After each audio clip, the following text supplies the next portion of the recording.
नमस्कार। आज चारों तरफ कोरोना जैसी भयंकर बीमारी ने लोगों को घरों तक सीमित कर दिया है। तो ऐसे समय में अध्यापक अपने विद्यार्थियों के मार्गदर्शक बनकर उनके सिलेबस को पूरा करवाने में उनका अभ्यास करवा रहे हैं तथा उन्हें इस ऐसे समय की चुनौतियों को स्वीकार करने के लिए सहायक सिद्ध हो रहे हैं। मैं मंजू भूटानी सर्वहितकारी विद्या मंदिर बरनाला की तरफ से एक कहानी प्रस्तुत करने जा रही हूँ। मेरी कहानी का विषय है अभ्यास। एक बार इंद्र देवता किसानों से किसी बात पर नाराज हो गए तथा उन्होंने किसानों को कहा कि 12 वर्ष तक बारिश नहीं होगी और तुम्हारी फसल तैयार नहीं होगी।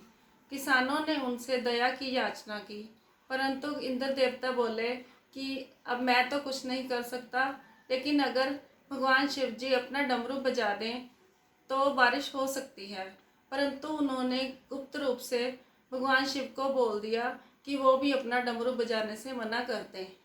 जब सभी किसान इकट्ठे होकर अपनी याचना लेकर भगवान शिव के पास गए तो भगवान शिव ने भी डमरू बजाने से मना कर दिया।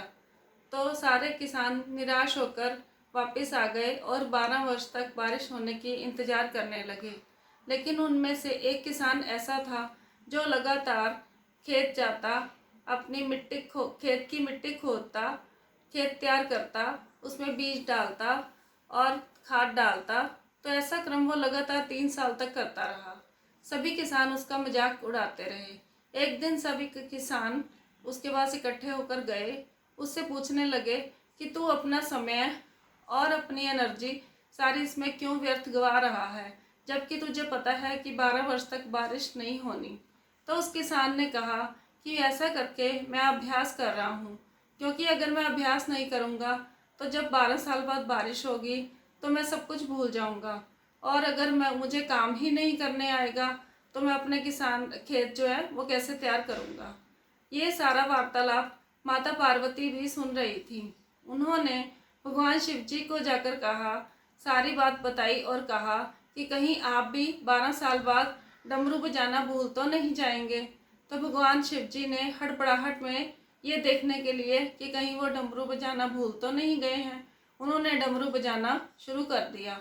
और जैसे ही उन्होंने डमरू बजाया, बारिश होने लगी और उस किसान के खेत जो है वो पूरी अच्छे उसकी फसल तैयार हो गई, क्योंकि बारिश उसके खेतों में आ गई थी।